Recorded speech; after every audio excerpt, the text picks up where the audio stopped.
अंशुल जी बरसाना से। राधा वल्लभ श्री हरिवंश गुरुदेव, आपके चरणों में दास का कोटि कोटि प्रणाम। हे गुरुदेव, आपकी कृपा से बरसाना वास कर रहा हूँ और आपकी आज्ञा अनुसार नाम जप का भी प्रयास कर रहा हूँ। हे भगवान, आपके श्री वचनों के बल पर मैं अपने मन के विचारों से लड़ पाता हूँ, परंतु मन की एक वृत्ति मुझे बार बार परास्त कर देती है, वो है मोबाइल में समय बर्बाद करना। धामवास करके मैं ऑफिस के सभी कार्य मोबाइल का उपयोग करना ही पड़ता है, पर जैसे ही काम खत्म होता है फिर भी मोबाइल पे प्रपंच क्योंकि नाम में प्रीति नहीं है। नहीं, बहुत बुरा लगेगा, बहुत बुरा लगेगा।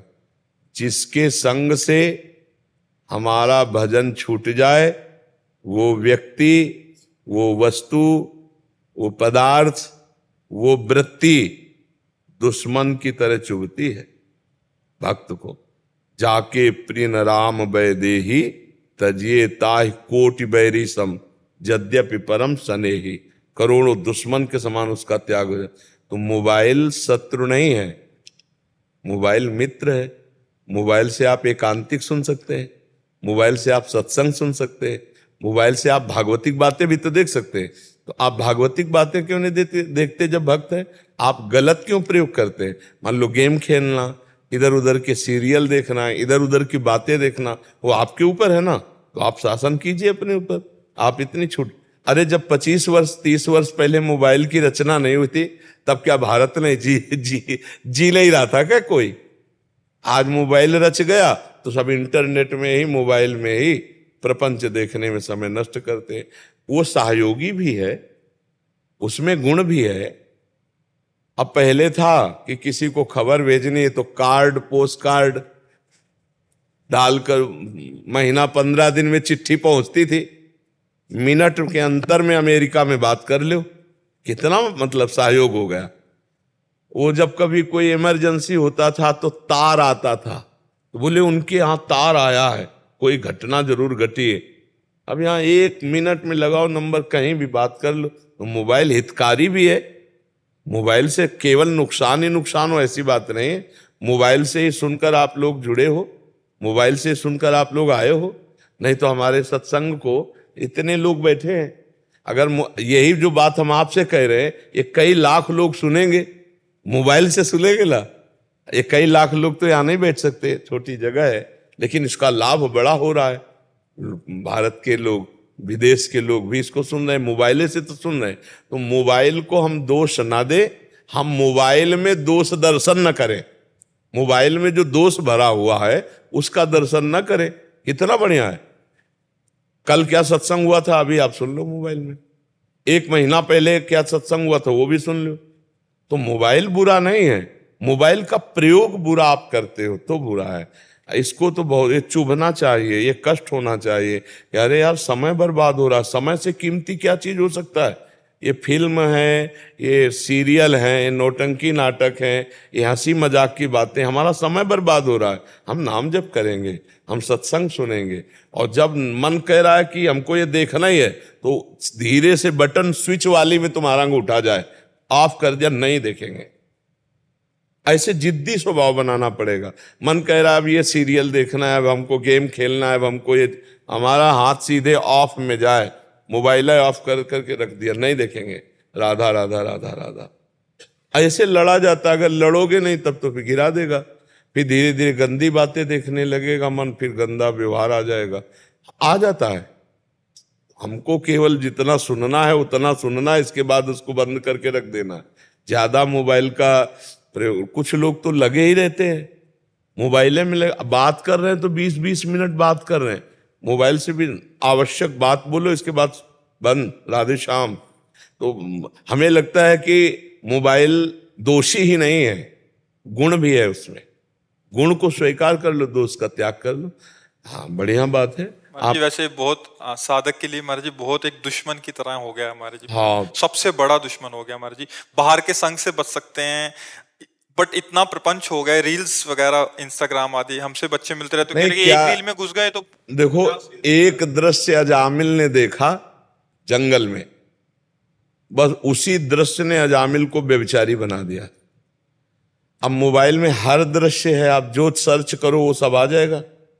अगर ऐसे दृश्यों को देखें नौजवान तो उनकी हालत क्या हो जाएगी। तन्मयता आती है, जो हम सुनते हैं, जो हम देखते हैं, उसी में हमारा मन राजी हो जाता है। तो फिल्में, गंदी बातें, गंदी चेष्टाएं, ये भी सब हैं उसी में। तो जो ऐसे देखते हैं, अपने भारत की फिल्मों में तो कुछ मर्यादाएं थी।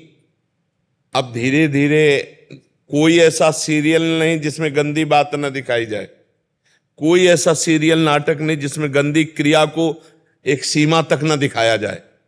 अब वो नए नए बच्चे बच्चियां, परिवार के सदस्य सब, अब वही दिमाग में भरा कि यही सुख है। और अब वो उसको और खुला सर्च करें तो विदेशों में खुला बातें हैं, अपने यहाँ तो थोड़ा मर्यादा भी है। अब वो जब विदेशी बातें देखेंगे तो दिमाग में वही भोग वासनाएं जागृत होंगी और साधक नष्ट हो जाता, बहुत बुरी तरह नष्ट हो जाता है। आज साधुता बचाना बहुत कठिन है, क्योंकि आहार गलत और व्यवहार गलत। जिससे बचने के लिए हम बाबा जी बने, किससे बचने के लिए? संबंधों से, प्रपंच से, संसार से, और वो सब उसी में भरा हुआ है। न जाने कितने फोन नंबर, न जाने कितने से परिचय, न जाने कितनी प्रपंच। तो अब आए थे भजनन को औंटे लाख कपास, यही माया में फिर उसी में फंस गए। चिंतन खाली ने हमने देखा है, कुन्न कुन्न हो रहा है। यहाँ छाती से लगाए हैं मोबाइल, छाती से, वैसे जैसे भगवान की छवि, ऐसे छाती में मोबाइल लगा हुआ है। रात में सो रहे हैं, कानों में वो लगा हुआ है, छाती में मोबाइल रखा हुआ है ऐसे। अब कब भगवान का चिंतन करेंगे? यही तो चिंतन के लिए एकांतिक समय होता है, सोते जागते, उठते बैठते, चलते भगवान। अब चल भी रहे हैं तो मोबाइल नहीं, कितना बहिर्मुख जीवन कर देता है। तो हमें बहुत सावधान रहना, काम उससे जो लेना वो काम लेकर उसका वो स्विच ऑफ कर देना है। बहुत सावधानी की जरूरत है, नहीं मोबाइल से बहुत समय बर्बाद होता है। जैसे आपने जो नियम दिए हुए हैं वो जैसे ही नियम पूरा होता है या उससे अधिक समय मिल जाता है, क्योंकि एकांतवास मिलता है, तो जैसे ही नियम पूरा होता है और मन इतना प्रचंड वेग करता है कि बस अब भले ही 2 मिनट के लिए मोबाइल देख लो कि अब नियम पूरा हो गया है तो अब 2 मिनट के लिए मोबाइल। वैसे एक नियम हम दिया जो कभी पूरा नहीं हो सकता है, हर श्वास नाम जप करना। ये हम सबको दिए कि 11 माला, ये तो प्रारंभिक साधन के लिए है, लेकिन हर श्वास नाम जप करना। ये सत्संग में एक हम एकांतिक में, जैसे आपने पूछा तो अभी तो ये नियम पूरा कब करोगे? इसका अभ्यास कब करोगे? नियम सब प्रेम के लिए है। अगर प्रेम न उत्पन्न हुआ तो नियम का मतलब क्या रहा? और जो मंत्र, जो नाम हर समय चलाया जाता है, उसी से प्रेम प्रकट होता है। तो आप खाली बैठने का स्वभाव ही मत रखिए। हमारा नियम है, हम हर श्वास नाम जप करेंगे। हम जिंदगी में माला से जप किया है, गुरु जी ने जब गायत्री अनुष्ठान दिया था और कुछ नियम तक माला लिए।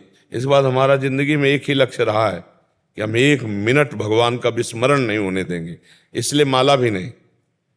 उठते बैठते चलते फिरते हर समय नाम, हर समय मंत्र। तो हमें फुर्सत ही नहीं मिली, हमें समय नहीं। तो अभ्यास किया, साउंड चल रहा है, हमारा नाम चल रहा है। तुम्हें बैठकर हम उपदेश कर रहे हैं, हमारा नाम चल रहा है, हम तुम्हारे मस्तक में ही नाम लिख रहे हैं। अभ्यास करना। अगर हम नाम भूल गए, अभी मर गए तो, अभी दिल फेल हो गया तो हमारा जीवन तो बर्बाद हो जाएगा। हर समय भजन, पता नहीं कब मृत्यु आ जाए। थोड़ी देर मनोरंजन करो मन का, किसमें? संतों की बातों में, संतों के संग में।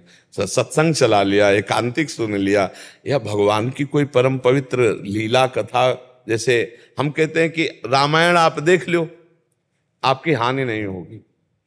महाभारत देख लो आप, हानि नहीं होगी, क्योंकि उसमें भगवान कृष्णा देख लो, हानि नहीं होगी। उसमें क्या होगा कि बार बार स्मृति आएगी, मेरे भगवान राम जी वैसा ऐसा। भगवान की इन किन प्रकारेण स्मृति आना हमारे लिए मंगलमय। जिस वस्तु व्यक्ति स्थान से भगवान का विस्मरण हो जाए वो हमारा दुश्मन है, वही माया है, वो हमको भगवान से विमुख कर दे। ये प्रार्थना हो, मैं आपका बहुत कमजोर बच्चा हूँ और बार बार ये इस चीज को लेके मुझे परास्त कर रहा है मेरा मन, बाकी चीजों से तो मैं लड़ पाता हूँ। मैं आपके चरणों में प्रार्थना करता हूँ कि मेरे लिए कोई दंड विधान कर दीजिए कि अगर मैं मोबाइल देखूँ ना तो शायद मेरा ही मन सुधर जाएगा। प्यार और दंड में बड़ा अंतर होता है। दंड में भयवश नहीं होता, प्यार में एक प्रेम का अपना प्रभाव होता है। हमारी प्रियाजू के अधीन लालजू प्रेम के वशीभूत है। प्रेम का बहुत बड़ा भय होता है कि अगर मैं अपने गुरुदेव, अपने प्रिय से के विरोध में चलूंगा तो मुझे कभी प्रीति नहीं प्राप्त होगी उनकी। यही सबसे बड़ा भय। प्रीति का भय बड़ा होता है कि हमारे द्वारा एक भी मिनट अब व्यर्थ नहीं जाना चाहिए, क्योंकि हमने जीवन गुरुदेव को दे दिया। राधा राधा राधा, हाँ खूब, जब मन ना लगे तो सो जाओ, भले लेट जाओ, लेकिन गंदी बातें या मोबाइल आदि में समय नष्ट हो, क्योंकि सो गए तो इंद्रियां पुष्ट होंगी, जब फिर जगेंगे तो फिर भजन करेंगे, लेकिन हम गलत आचरण नहीं करेंगे। व्यास भरोसे कुंवर के सोवत पाव प्रसाद, लेकिन हम गलत नहीं जाएंगे। नहीं, कबहू तो थोरो भजन, कबहू होत विशाल, मन को धीरज छुटे नहीं, गाहे न दूजी चाल, तो बढ़िया बात बन जाएगी। जीवन में ध्यान रखना चाहिए कि अब मेरा जीवन का समय गुरुदेव को समर्पित है। गुरुदेव के समर्पित समय को मैं नष्ट नहीं कर सकता, मैं उसको भगवत स्मरण में ही लगाऊंगा। नहीं मन लग रहा तो मंदिर चले जाओ, खाली हुए लाडली जी के दर्शन करो, वहीं बैठे हैं, प्रियालाल के महल में बैठे हैं। मोबाइल को देखने से क्या है, आवश्यक काम का प्रयोग करके उसको शांत रखो, और धीरे धीरे मन को हटाया जाता है।